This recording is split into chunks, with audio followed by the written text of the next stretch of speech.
What's up, everybody, and welcome back to the Tim Macy Show. And today, I've got my friend Jimmy Mackin on the call. Jimmy, you don't need much of an intro, so why don't you just jump in and tell people how you're doing? Yeah, first off, I'm doing great. With the time in which we're recording this podcast, I think the industry is in a bit of a chaotic state Yeah, to say the least there, Tim. I think everyone's in kind of a hyper sensitive, almost to the degree of panic mode. And I don't know about you, Tim, but when it's moments like this, the kind of world starts to slow down for me. And I start saying, hey, where are there opportunities? Where are the opportunities for us to evolve, to adapt, to change? This is exciting. I think this is exciting. I know it may come off as it's not, but I think this is exciting for agents who are willing to kind of get their head in the game here, man. I think anytime there's a big shakeup like this, and there's a couple camps where there's the people that think everything's going to fall apart, and there's the Hmm. people that think nothing is going to change, and they just have to get better at communicating their value, which is what I've been hearing over and over again. But it's somewhere in the middle. Like, Yeah. things are going to change. The whole world's not Hmm. going to fall apart. But if you think you're just going to be able to get around doing business the way you always have, I Hmm. don't think that's going to work out. And so anytime there's a shakeup, it's opportunity to improve, to innovate, to Hmm. actually help the consumer and have a better experience, maybe, and do all those things. So I'm excited because I think a lot of people are going to win with the shakeup. Unfortunately, I think a lot of people are going to lose, but we get to decide what side of that coin we land on. Real estate, in my opinion, is the like one of the very few great meritocracies available in business today. If you think about the the con or the downside is that anybody can get their real estate license. Right. And so that's why we have too many. That's why we Yeah. have, 1.6 million. But the pro is that anyone could get the real estate license, meaning you don't have to have certain background, Hmm. certain skill set, certain you have a degree, have any type of work experience. And so many of the people that I know in this industry are people who would maybe not even be hired by a traditional fintech company or SaaS company or bank or whatever type of company out there. And they have had to carve out their own niche in this industry. So real estate is an industry where, and I think there are of course exceptions, but this is the norm. Like anybody can get their license. And if you work hard, you get better, you take care of your customers, you can be successful. I mean, we should celebrate that Yeah. in this market as we go forward here.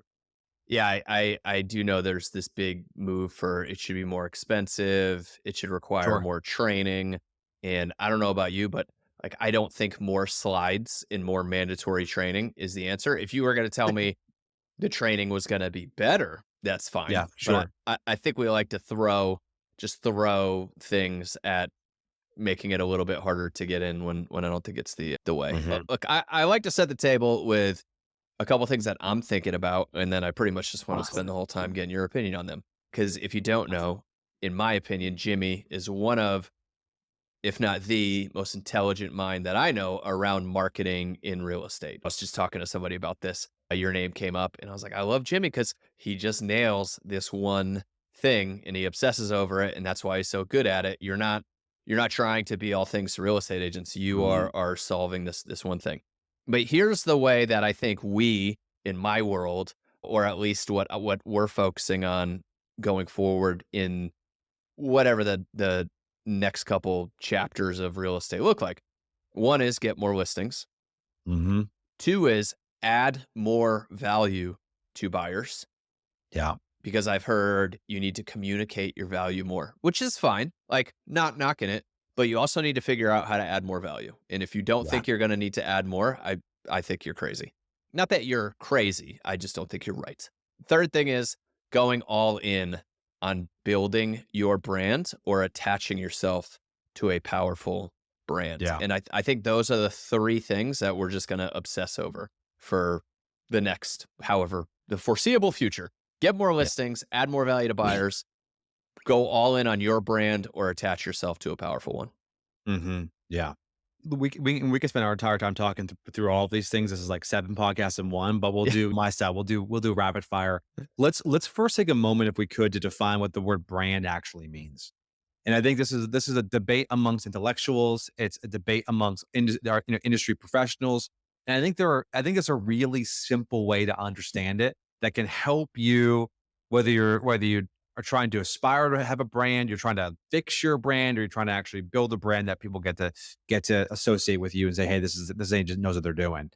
A brand is simply the association that is built through experience.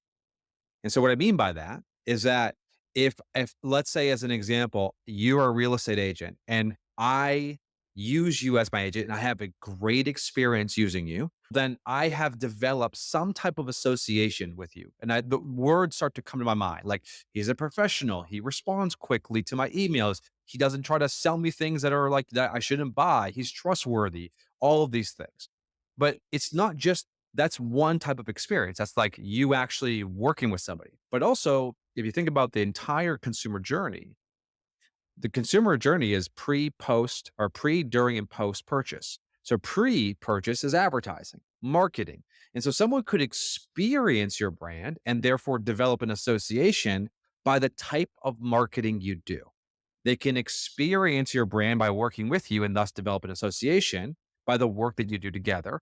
And then they can also experience you after they bought a house with you and then develop an association. So Tim may be a fantastic marketer.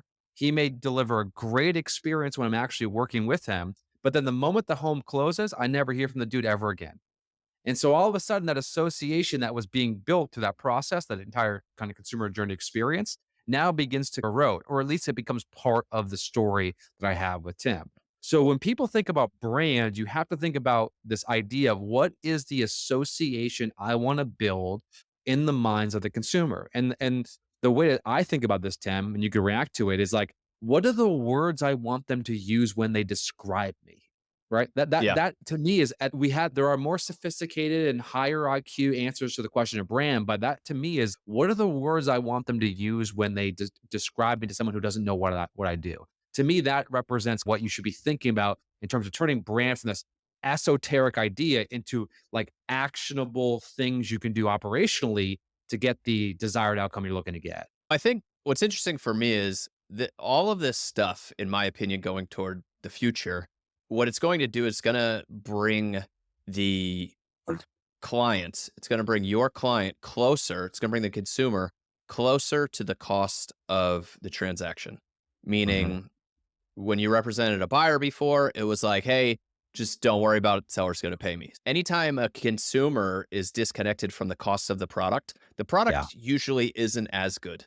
It's like education, right? Mhm. Education system so bad. We're going to give you grants. We're going to give you student loans. Like Yeah. we want to separate you from the cost as much as possible. That way, when you're in college, you don't really feel the price because Yeah. if you felt the price, you would demand better quality. And so Yeah. when you bring the consumer closer to the price of the product, quality increases, Yeah. consumer pickiness increases. And the reason I go back to brand so much is that I think these winners in the world just have such more powerful brand. And so when I think Mhm. about when I think about my stupid Jordans that I'm about to buy for hundreds of dollars, Yeah. and if you took the Jordan logo off of it, it's the same exact sneaker, yet I'm willing to pay more for it because of the Mhm. brand. I think about Yeah. fitness stuff. I buy fitness equipment and I can go get cheap stuff on Amazon. There's so Yeah. many cheap options, but I would rather go on Rogue, which is a made in America high-end brand, because I Yeah. know I'll get quality. And so Yeah. Mhm. people blow money on Apple products. Like I'm surrounded by Apple Yes. products. And Yeah. Apple doesn't have to advertise me or convince me they're good. They've just built such a brand reputation of being reliable and they work better, Mhm. right? And so Mhm. when I say that, I think about our agents that are doing great social media content. I think about my buddy Trey Serrano in San Antonio. Yeah. I think about Ken Pozek in Orlando. Like when somebody calls Ken and he lays out what working with him on the buy side looks like or working with his team, nobody is questioning the value because there's Mhm. so much value built into his brand. And Mhm. those agents, I think, are going to win big time because the consumer will happily spend more. I will happily spend more on a lot of products that I don't want to buy the cheap version of on Amazon. And so that's where Mhm. I find this brand thing is so important. Yeah. I think you hit the nail on the head. Brand is shorthand for trust. Yeah. In the absence of that, you have nothing in business. In the absence of that, you're chasing every single customer. In the absence of that, in the absence of having a brand, I think about one of my styles of marketing for anyone who follows me on Instagram or follows the work I do. My style of marketing is I want to create hand raisers. I want to attract people so I don't have to chase.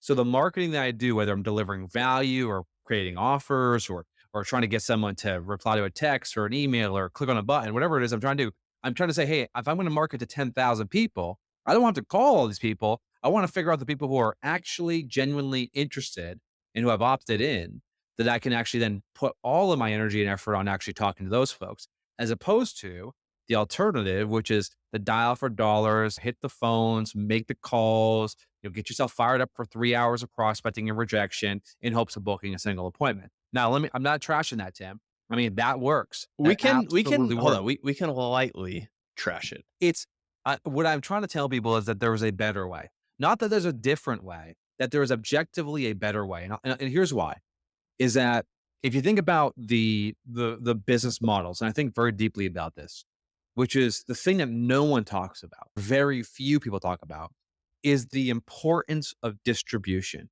and how distribution can compound and scale. And so, as an example, let's say you have two agents, all right, and they both start as 0 transactions at the beginning of the year. And one of those agents says, you know what, I'm going to hit the phones. I'm going to call expires. I'm going to call FISBOs. I'm going to call people and I'm going to circle dial. That's my strategy. That agent will become more successful than the agent, right? In the short term, that agent will become more successful than the agent who says, I'm going to start a YouTube channel and build an email list of subscribers, Yeah. right? That I put out community information, market information, listing information. That agent there, number two, if you will, it's a slower, longer burn. But eventually what happens is like a guy like Ken Pozak's got 35,000 subscribers. When he puts a video out, it's getting thousands, it's being same effort on day one, same effort as day one. We're creating a video, shooting the video, posting on YouTube, same effort. But all of a sudden, because he's got these distribution channels built out, that video now is reaching 100 times or 200 times more people. And so, what you want to think about when you're developing a strategy is rule number one is don't go broke. So, you might have to do some sweat equity strategies. You might have to start doing expires and FISBO calls and circle dialing. And then you might have to do some of that just to get some momentum in this business, but you want to allocate a certain amount of your energy and effort on prospecting and marketing towards channels that compound, building your email list, building your social media following, building your YouTube subscribers, building your podcast followers, right? The campaigns where you put the same amount of effort goes in, but the results begin to compound over time. So really smart marketers understand that if you don't make that investment, you'll always, Tim, you'll always be chasing your next dollar. And that's why people like you and people like Trey and people like Brad and Ken and the list goes on and on and on are able to reach so many more people because you're not doing it one to one. You've built these kind of pillars in place that help you with distribution. And I glad you brought that up because when you are getting started, I don't think there's any way around the work. It is Yeah, always you have to go out there and get the business. But I true. do think there's so many people that I know personally that have never built the brand on the side, that have never done those more scalable activities on the side. And so their whole business for the whole time is just prospecting and never reaping the benefits of all that effort they put in. One thing Yeah, that you and Sharon turned me perspective wise on is email because I like to market to people in ways that I yeah, like to be marketed to. Like sure. I have a tough time cold calling people because I don't like getting cold called. And Yeah, so I love making content for people. I love doing podcasts because I like listening to podcasts. yeah, And I don't love email personally, sure. Yeah. but there's so much power in it. And I've realized that all the podcast, all the stuff, like everything I'm building, I don't actually own. Like I don't Hmm. own my audience on Instagram. I don't own my audience on Yeah, YouTube. The yeah. only, not the only thing, but one of the only things you can really own is an email list. And so tell me Hmm. about like your view on email and why agents should make sure they're incorporating. Email market. I mean, first off, the vast majority of the people who are listening to this podcast will never get in front of the camera and shoot a video. No matter how many trainings they attend or how many people they see, like getting in front of video, people don't talk about this, Tim, but like part of being great on video is also being charismatic, Mhm. is being interesting, is developing. And some of us are just, and I'm including myself in that, some of us, but are just not that charismatic, are not that compelling, are not that good when the light is on and the red dot is beaming out of your face. Like it's not our natural habitat. Good writing, in my mind, and I think this goes back to we'll come circle back to email in a second here, but good writing represents good thinking and clear writing represents clear thinking. So our ability to use a medium like email, whereas many of us maybe have yet to experience the magic of email marketing, is because we have not invested the energy or effort into recognizing that this is a channel where we can communicate with thousands of people one to one and actually through the written word get them to do something, influence them, impact them in a positive way. And so I'll give you a really practical example of this. The beginning of this year, it was right after the new year. I sat down and said, I'm going to write an email campaign designed to help people start more conversations with sellers. It's the beginning of the year. We all got our New Year's resolutions. We want to lose 20 pounds. We want to be more wealthy. We want to spend time reading books to our kids at night instead of looking at our iPhones. So we have our list, right? The beginning of the year, it's this sort of unique opportunity where everyone's reflecting on the past a bit and planning for the future. So you have to, when you think about marketing, you get in the mind of the consumer. What's happening in their mind right now? So I wrote this email, and in the subject line, I wrote, "How much equity did you gain in 2023?" And I said in the body of the email, so the subject line, "How much equity did you gain in 2023?" Now, I sent that email not today and March 25th, but I sent that email on January 3rd or 4th. And the body of the email was, "Hey, Tim, I'm setting aside a few hours this week to put together a professional home value report for my clients. This report is much more accurate than what you'd get from one of those online estimates. Can I prepare one for your home?" And Tim, so I wrote that email on like my Apple Notes as I was just like watching TV at night. And I said, this is not bad. I cleaned it up, did a little bit of editing, and I shared that. And that campaign, that simple campaign had generated probably tens of thousands of seller conversations with agents. The campaign went viral. Agents were using it. I was getting DMs and emails saying, I got 25 CMA requests. I got 10 CMA requests. The delivery mechanism for that campaign was email marketing. And so the thing that people need to realize about email marketing, it is the great equalizer. As someone who's not charismatic, not great on video, not that funny, not that interesting, can be wildly effective with email marketing. And so what I would suggest for the agents is if I were to stack rank, right? Things I would try to get really good at is I get really good at building my list. To your point earlier, Tim, about it's something you can carry with you to other as you go from one platform to the next. So you can always bring it with you. I would be get really good at building my email list, and I get really good at communicating with that audience, delivering something of value. And I think those like that foundation, if I could just like if I was a CMO of every single person who's watching today's podcast or listening to today's podcast or watching the replay, I would say like priority one is we want to grow your email list by 10,000 people in the next 12 months. So let's do that. And then all the while, let's build a deep connection and relationship with those folks. Because guess what? If you got a 10,000 person database, probably 3 to 500 people are going to transact. So your dependency on advertising becomes a little bit less. You don't have to pay these ridiculous profit crushing referral fees from Zillow. You don't have to get in front of the camera 24/7. And I love all those things, minus the Zillow thing. I love all those things. But it's such a foundational piece that scales that which is why Sharon and I are just so bullish on it. I think as agents, we're not really good at the curiosity piece. And Mhm. what I love about a good thumbnail or a good email is they Yeah. tend to pique curiosity. And True. so when you say that, how much equity did your home get? Most agents, a lot of times when I see them, their subject line would have been find out how much equity you have in your home. There's no Mhm. curiosity there. Yeah. Or they Yeah. lead with telling you everything in the email. And it's like the Yeah. subject line should pique curiosity to get people to Mhm. click. But we just want to tell everybody everything. We're like, hey, interest rates went down instead of Yeah. what happened with interest rates this week. why the interest rates are super, like, get the curiosity going, and that's what I love about a lot of your email marketing, a lot of your stuff, is it's designed not to it's not even designed to, like, it is designed to get the call, to get the hand raisers, but it's I don't know, just the way you do it, I think is better than a lot of other people I've seen. And so what Yeah. kind of perspective do you take into kinda coming up with these ideas and creating stuff that gets this type of engagement? Yeah, I'm fanatical about it. I think there's no other way. I'm like a maniac on a mission when it comes to it. I think it's a short version. So any marketer who is worth their salt has a swipe file. And what a swipe file is a collection of ad campaigns or marketing campaigns across all these different channels, direct mail, email, headlines, subject lines that they draw on for inspiration. So I'll use services like land.book as an example, or Dribble as an example, or I'll follow really smart people on Twitter that I like. I'll find one of the things I love to do is anytime someone has to sell a product without a salesperson, I want to study their marketing. And I think it's actually one of the cheat codes that I use. If is we can hide bad marketing behind good salespeople.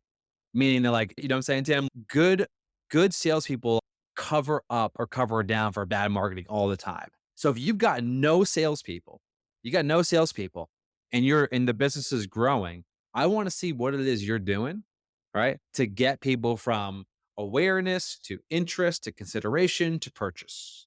Right.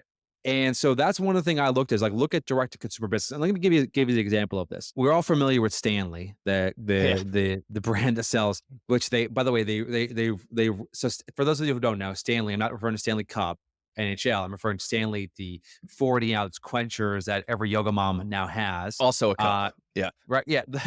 And yeah, the rose gold. And it's the one that people are fighting over at Target. So though that's 100-year-old plus brand. And that brand was doing $75 million 5 years ago. Today, they're doing north of $1 billion in revenue. So how does a 100-year-old brand go from 75 million, which is where they've been for quite some time, to doing effectively more than 10 times that in a matter of 4 short years? Short answer is marketing. Marketing is magic. And so what Stanley did is they had a group of women bloggers called the Buy Guide who said, are the women that use the Stanley, they love these sort of pastel colors. We don't sell the thermos, we sell hydration, the hydration experience. And so they bought 5,000 of these Stanley cups and they sold it on their website and they sold out in 4 days. It was so successful. They got another 5,000. They sold out the next 5,000 in 4 hours. And so what Stanley realized, and people don't know this, Stanley was going to discontinue what is now their flagship product. They were going to discontinue the product. What Stanley realized is that creating scarcity around your product is how you can create demand when there maybe isn't any. And so when I think about inspiration, I'm always looking for stories like that, examples like that, where brands have to sell a product without a salesperson to get inspired. And one thing that I think is important here when you develop any type of brand or marketing campaign is to understand what is the emotion that you are trying to elicit and getting super clear on that from before you even write a single word. Am I looking for an OMG, a WTF?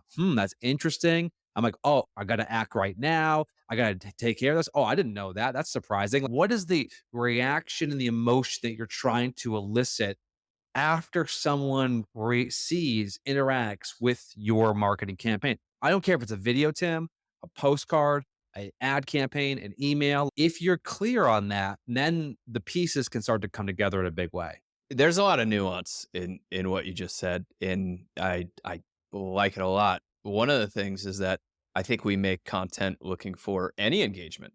I'm just like, hey, I'm Yeah. making this listing video. I hope any maybe people will LOL it, maybe people will think it's cute. Like, I Yeah. want any reaction. And when you go for any reaction, you Yeah. tend to get what? Yeah. Yeah. None. You get no reaction, right? Yeah. And so Yeah. getting very specific on what reaction you're looking for Oh, is yeah. more likely to get you more of those, and so I really like 100.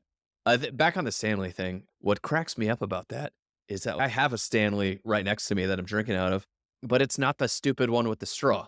And what's Mm, funny to me about that is yeah. it's not even their best product. Like, they should have discontinued it. Like, it wasn't it's just got this stupid straw thing in it. Like, it's not I don't Yes. know. I think it's ridiculous as I sit here drinking You're out of not one. you're not the demo, Tim. I They're looking know, for I somebody know, I else. know. But again, I think you go back to it's not always the quality of the product. Like, it Yeah. is the messaging on the stories you tell. The marketing is magic, and you said something that's really important. Let's talk about listings for a second. I'll give you an example of this. One of the most successful campaigns we created in the last couple of years was a campaign called Forward to a Friend. And the basic idea was recognizing that when you have a listing is an asset. And if you market it the right way, you can turn that asset into more opportunities. And so we developed this campaign. Subject line was forward to a friend. Now, remember, you can deliver this via text message to your SOI. I can send this as a DM to someone on Instagram that I'm friends with. Or, of course, I can just email this to my database. But it says, hey, Tim, we're about to list a property in the next 24 hours that I don't think is going to last very long. It's in a highly desirable neighborhood. It's priced really, really well or aggressively. I know that you're not in the market right now, but I wanted to pass this information off to you because I'm sure you have someone who's been looking to make a move. Forward this email to your friend and then have them give me a call. Here's my cell phone number. In a PS, if I don't pick up, leave a voicemail. And then what happens is, Tim, let's say I were to send that Hold on. email to yeah. I hope the audience listens to how intentional that whole thing is. There is Mhm. one goal with this piece of content. It is very Yeah. clear what that goal is. It's not, hey, if you have somebody interested, or you're interested, or your sister lives on the street, or no. It's very intentional. We have this one thing we want you to forward to a friend. That's it. And I think and what happens is people it's the idea of reciprocity. I'm giving you a heads up. Hey Tim, I want to give you a quick heads up. I know that you're not in the market, which is diffuse the situation just a little bit, especially if you know the person's not in the market per se. But when you are saying like, hey, I'm giving you a heads up, all of a sudden Tim then forwards it to Brad, who then gives me a call and says, hey, yeah, Tim referred me over to you. Okay. Is that the quality of that conversation? How would you grade that in comparison to calling someone who you bought their phone number from a large data scraper? And Yeah. so I'm always looking to get people to raise their hand as high as they can, and I'm calling those people first. Sales does not scale. In our industry, it's one to one. It will always be one to one because it's always a personalized business. We don't sell.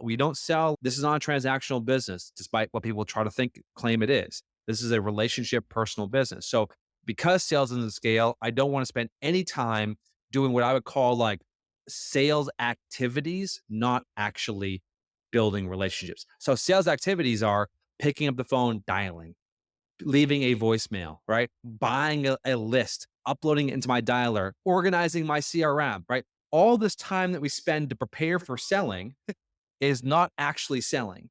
And so I want to eliminate. I hope the audience really understands. I really want to eliminate or minimize all the what I would call preparing to sell and spend as much time actually in that sales mode.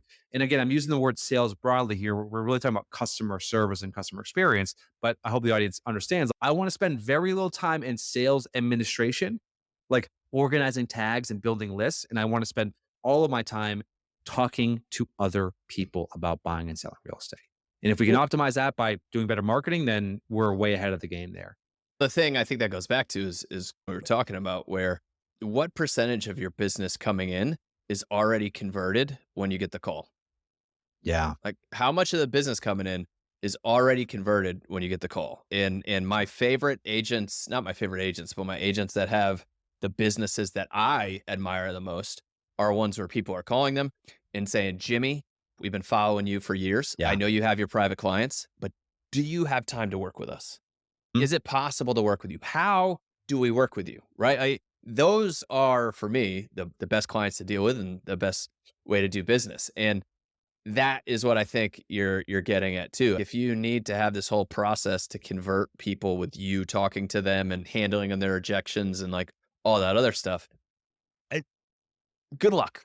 Like that's yeah. great, and you can build to a certain level, but to really get it's not scalable. So Yeah. that's what I love about a Mhm. lot of the stuff you're doing too is you're getting those hand raisers that are ready to go. Yeah. Yeah, exactly. So listings. I know we promised the audience to Yeah, talk about let's getting go. to Let's go. listings. Let's listen. Uh, A lot of like high level brand yes. stuff. Let's Yes. get in. Let's get into listings. I'll tell you what's working right now. So Sharon and I, there's a guy by the name of Joseph Swan who's also credited to being the other guy who invented the light bulb with Thomas Edison. And it's funny when Sharon and I talk, if I we feel like Joseph Swan and Thomas Edison, where we're both inventing the light bulb on different parts of the planet here and realizing we both came to the same conclusion. And let Yeah. me give you an example of this, which is there's a campaign right now, and I was literally just texting with one of my dear friends, Julie Woods, who's an absolute worker. She's got 3 listings from this campaign. Okay, 3 listings totaling $1.5 million in volume.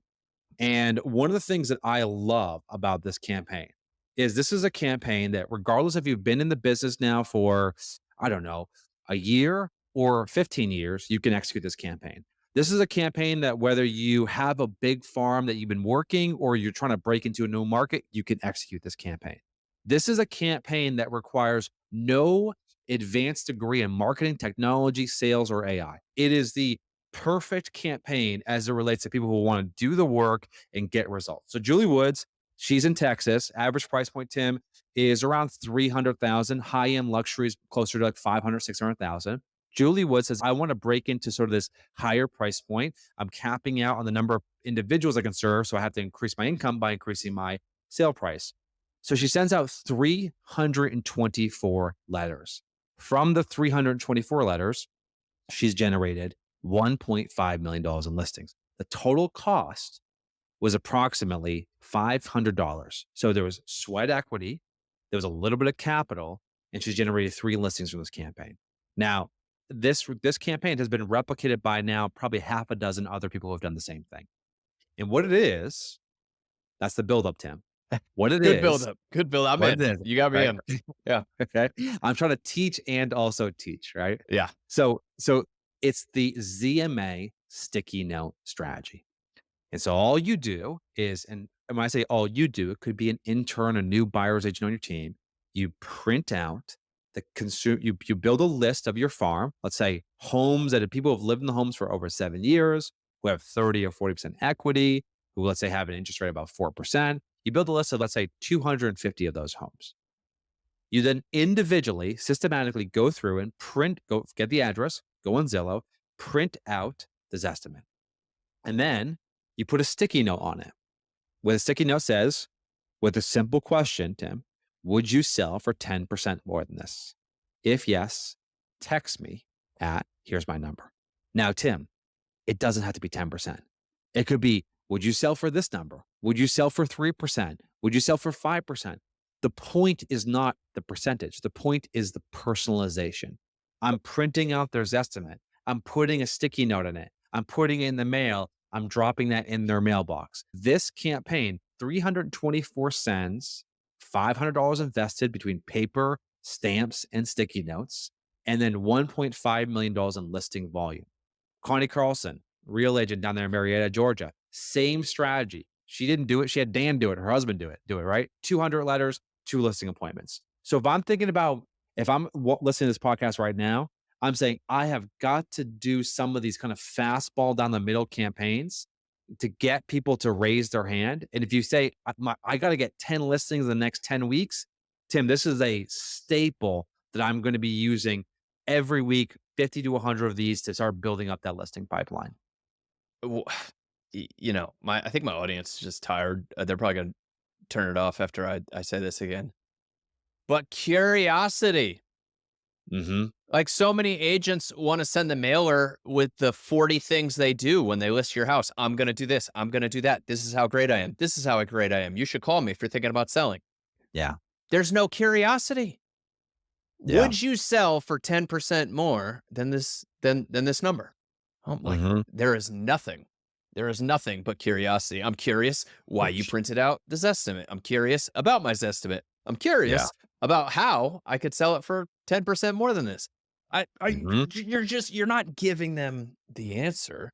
Yeah. You're just making them curious so they'll raise their hand. And yeah, I love it. I think it's brilliant. And So we just got to approach more things that we do with that same mindset. absolutely. So second campaign here. Yeah, This is a guy, my I guy, love Jason this. Wright. Jason Wright, part of Tim Smith Group, very, very successful group in Southern California, Newport Beach area, sells a lot of real estate. He texts me, he goes, sign listings from, I'll do the big unveil at the end here, the blank postcard. $4.5 million listing, $7 million listing, $740,000 listing, $4.8 million listing, possible conversions coming up, a $10 million listing, and a $4.35 million listing. So signed, this is not listing appointments. He has signed $16 million in listings, and he has another 15 million that he's now about to convert. So first off, nice to be in Southern California, right? with that price point. But this is the thing is that people tend to make these really big declarations to him. They're like, "Oh, if that works in the coast, it won't work in the Midwest or won't Yep, work in the yep. South." Like it's almost the exact opposite, which is that things that tend. And I'll give a pro tip here towards the end too around how to increase your batting percentage on marketing campaigns. Because by the way, if you're batting 300, you're in the marketing hall of fame. Most of what you do, Tim, I don't share the things that don't work, right? Like online, you're not going to see me at Tom Ferry Summit saying, "Here are all the campaigns I tried that didn't work." And that list is much, much longer than the list of things that actually work. So I'm trying to distill this down to things that actually work. So we send an email out, this campaign. I'll share this with you. It was called the Name Your Price email. So simple. Subject line, name your price. Body, hey, Tim, could you finish a sentence for me? If I could sell my house for blank, I would list my home this spring. I can't wait to hear your answer. So this was an email campaign that we built last year, sent out. People got fantastic results from it. Jason took that campaign, and what he did is he turned it into a postcard. And all it said, the front of the postcard, was name your price with an arrow that pointed to a QR code that someone could effectively scan. When they scanned the QR code, they went to a landing page. And the landing page said, if I could sell my house for blank, I would list my home this spring. I can't wait to hear your answer. Tim, no branding, no here's my credentials, no pictures of him, no pictures of houses, no cookie recipes.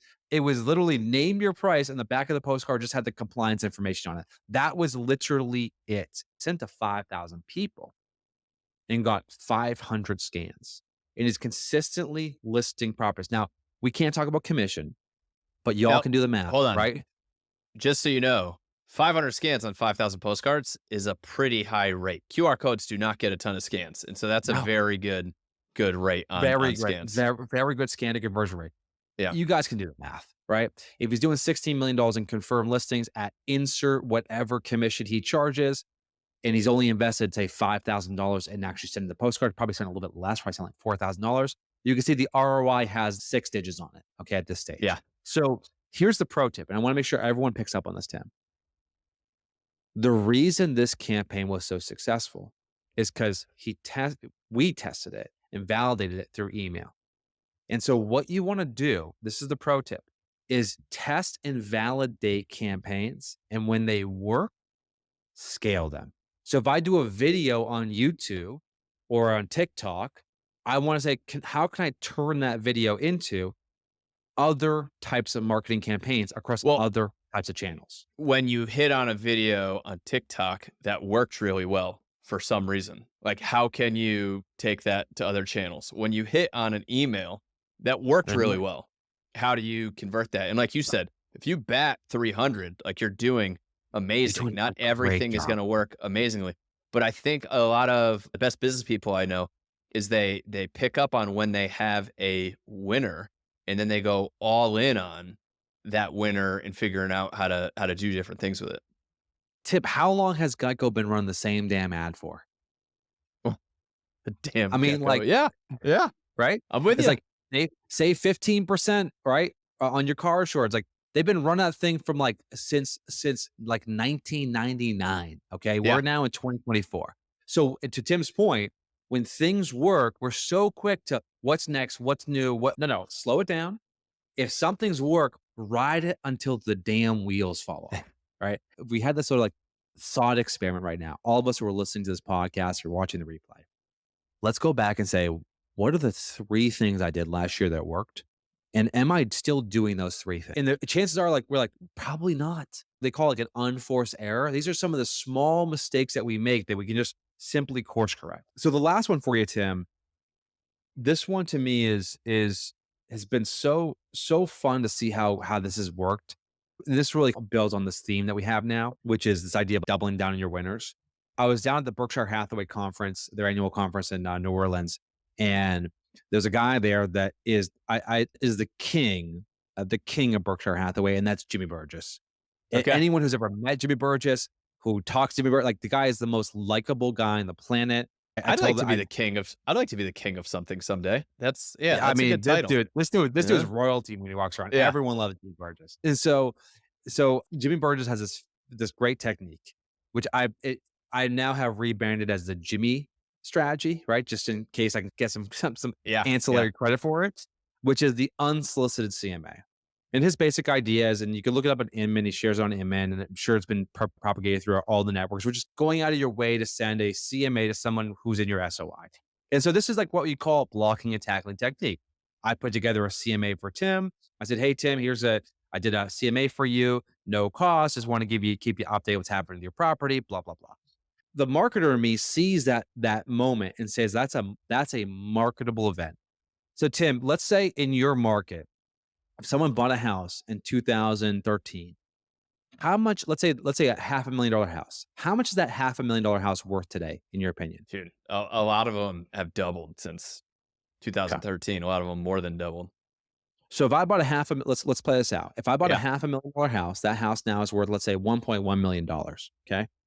Maybe they made some upgrades, but let's say it's just rising tide lifts all boats. So that means that person has gained $600,000 in equity.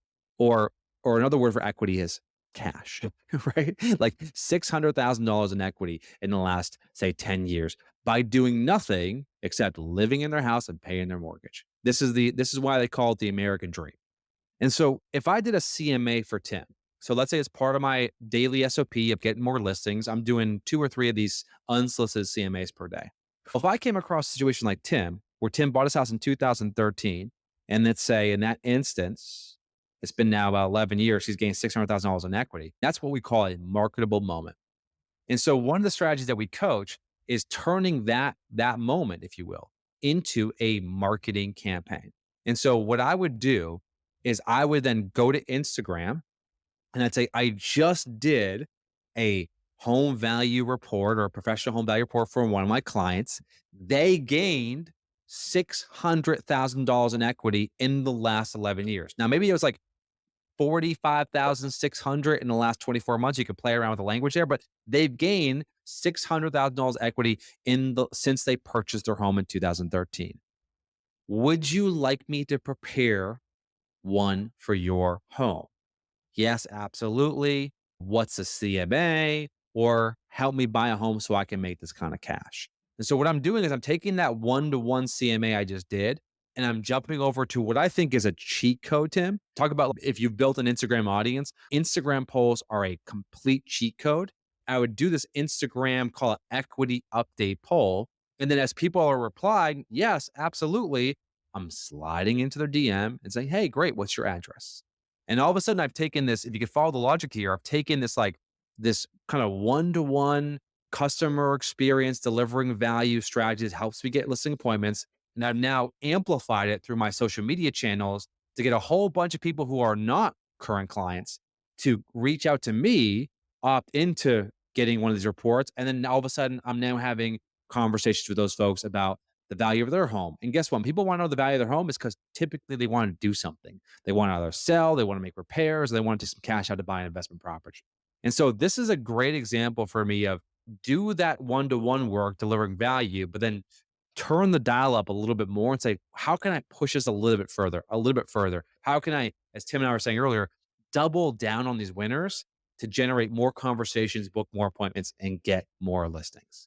And if you haven't caught on, one of these things is he keeps going back to home value. And if you want to get listings, to me, I don't think there's a better way to do it than to be the resource for people's home value. It's just the Mhm. best way to stay connected to people. And you can talk about your marketing plan, you can talk about everything else. But most of the time, everything starts with somebody wanting to have a very good idea of what their home's value is. Another thing is this: the Instagram story engagement is Yeah. amazing. And it's the one that Yeah. I am guilty of never following up on. And so you'll do some story and you'll get the engagement, but going back in there and actually saying, okay, Jimmy DMing. replied, Jeff Yeah. replied, Chris, Marie, like whatever. That's the part where I always drop the ball. And so don't be like me. Don't drop the ball. My other thing is Well, because we do have a good amount of agents doing a lot of these CMA strategies, a lot of these equity strategies. yeah. And I can't tell you enough how important, in my opinion, doing the video CMA is, because Yeah. a lot of times people will send them an email with a PDF. And some of these things are great. Like they'll let them click Yeah. around. They'll show them some great stuff. We like Homebot. Homebot, I think the interface on it's really good and some other stuff.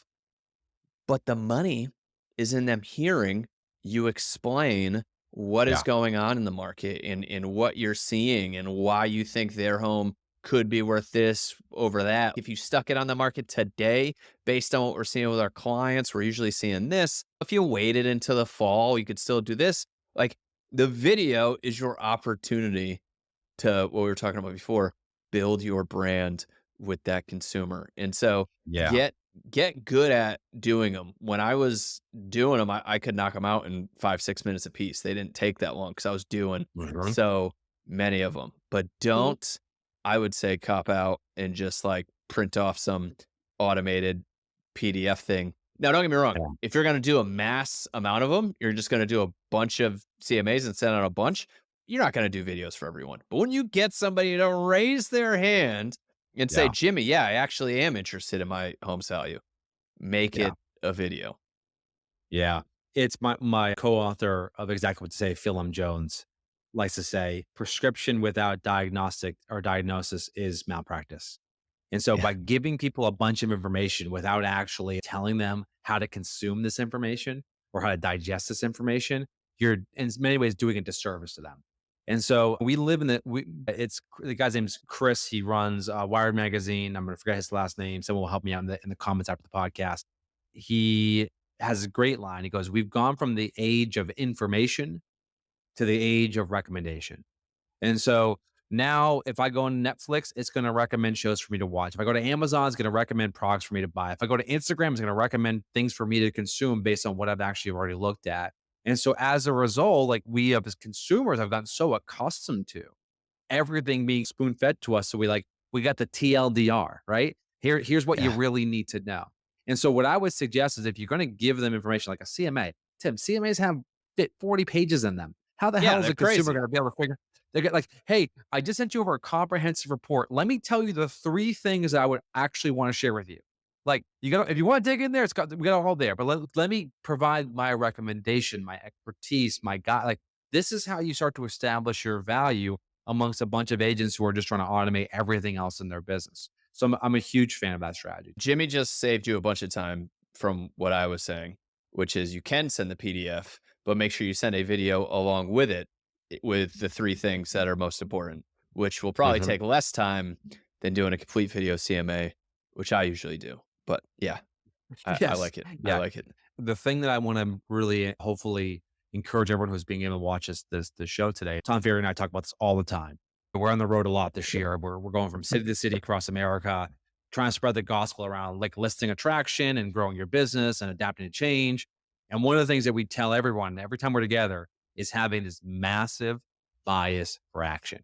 And so I think what concerns me right now, Tim, is this recent news with the NAR settlement. It's almost in many ways giving agents yet again another excuse to not be in the game. If you think about the beginning of the year, it's like, oh, we got all these interest rates coming. So I can get by. But once the interest rates start to get cut, we're back in the fives, things will be rocking and rolling. I'll kick it into gear. Well, shit, that didn't happen, right? All of a sudden, we're like, all right, well, I guess we're getting instead of 6 rate cuts, we're getting 3 rate cuts, which might end up being 2 or 1, which might end up being like 50 basis points, which might end up being like around 6% or 6.25% by the end of the year. Like, all right, well, that didn't happen. Now this North settlement's like we have now buyers are confused and overwhelmed, and I'm gonna wait for things to settle down before I really get going. Like you don't in this industry, You don't get bonus points for pontificating on the sidelines. You don't get bonus points or participation trophies by being someone who's out there planning. And Tim, you and I both know this. We are connected to so many successful agents. They are absolute massive bias fraction. They say great CEOs are decision making machines. I think great real estate agents are like action machines. They just get out there and they're just going and going and going. And while everyone else is thinking and planning and strategizing and debating and in Facebook groups arguing, they're out there just doing the work. And so my advice for everyone who's listening right now is between the things I've already given you, as well as the things that you already know work, you've got the plan. And my favorite quote, this is a quote from, I always think about this quote. If I was a guy who would get tattoos, I would probably tattoo this on my body, but I'm too vain and also scared of the needles. But my favorite quote, Southwest Airlines, up until recently, was the only profitable airline for 40 straight years. This is an industry that's been riddled by bankruptcies and consolidations and government bailouts. Only airline that has been profitable for 40 straight years. Upon asked a question to Herb Kelleher, their famous CEO, they said, hey, Herb, what is your strategy? Take us behind the scenes at Southwest. Like, how are you guys so successful? And they were alluding like whether it's OKRs or business planning or whatever it is. He goes, and his response was, he goes, we have a strategic plan. It's called doing things. And I was like, that is perfect. You don't need OKRs. You don't need business goals to be outlined perfectly. For every example where you have someone like that, you have the counter example, a company that I love, Basecamp, produces Jason Fried. You should all follow Jason Fried on Twitter. Produces millions, tens of millions of dollars in profit every year. Small software company. He goes, we don't make plans. We have no strategic goals. We have no plans. We just say, let's work on this thing that we're interested in that we think will deliver value. And I'm not suggesting you should do that. All I'm suggesting is that fortune favors the bold, Tim. Like action solves everything. Get off your horse. Let's get into the game. That's where the real money's made in this industry. Man, and there's so much there. I do. It's not to give anybody a hard time, but it's not my smartest, most intelligent agents that make the most money. It's the ones that take the most It's action, right? Like yeah, it's the ones that do the most work. Now, when you pair the two and you can take a lot of action and intelligently pivot and do this other yeah, stuff, like that's an amazing combination. But yeah, yeah, I talk to people all the time that are like, "Hey, how do I start a YouTube channel?" It's yeah, like you start a YouTube channel and you put a video up. Like we're not yeah, don't overthink it, just do it. And the thing is too, I mean, look, I love boxing and yeah, I'm training every day, every morning, right? Like we spar, we're doing stuff. And because we're doing it, me and the couple guys that I train with, if somebody were to come in and give some class about different techniques throwing a jab, like we are going to be able to implement it a lot better because we're just out yeah. there doing the work. And so for Mhm. so many people, you just have the answer is not in some new thing. It's just doing Yeah, more. And Jimmy, so many things every week fall through the cracks with me, right? Oh man, I yeah, should have done that. Oh man, I should have done that. And if I did nothing but do all the things I know I need to do, I didn't add a yeah, single new thing to the plate, I'd be much further off, yeah. It's further along. you have you hit the nail on the head, Tim, which is in order to be good, you have to be bad first. You mentioned about boxing. I boxed when I was a teenager and fought competitively. And I remember famously, my trainer came up to me and said, he goes, "Hey, Jimmy, you might as well throw a punch because you're going to get hit in the face anyways." Right? I was like, "All right, that's pretty good advice." So like this idea that you have to put yourself in a position where you're going to make mistakes. That's okay. That's called being in business. So my last advice for everyone who listens in right now is remember the people who pay your bills are the customers. And many times I see agents hesitating because they're worried about, thinking about, or even just trying to, I would say, try to figure out how the people in their network are going to respond to what they just did. So we're so worried about what our competitors are going to think about what we do that we're like always just a little bit conservative. And my advice is, Jeff Bezos does not care what Walmart does. Yeah. He is customer obsessed, right? Warren Buffett does not care what Ray Dalio does. Elon Musk does not care about whatever the CEO Rivian is doing. when you study really successful business people up and down the organization, I remember, and her name's Idris Noya. She was the CEO of PepsiCo for about 7 years. She grew the business tremendously during this period. I love this woman. She is just a complete, complete monster. And I remember she became CEO of PepsiCo. PepsiCo's an old brand, been around for a long time. She came in and she basically changed everything about the business. And all the while, within her own company, people are saying, "You can't do that. Stop. Don't do that." And she just ignored it all. And so the thing that you got to remember is if you're on a team, sometimes you're going to have people on your team as well who are going to try to pull you back down to safety or the status quo.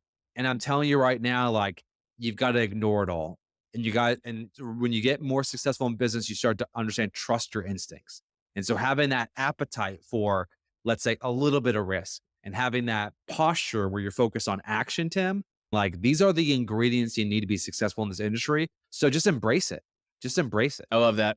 Man, yeah, if everybody left here and just took more action and didn't implement a single new thing, although you should implement some new things that Jimmy's talking about because they're very simple to implement. But if you didn't and you just did everything you should already be Yeah. doing, we'd all be a lot further along. Jimmy, what do you got, man? What do you wanna leave people with?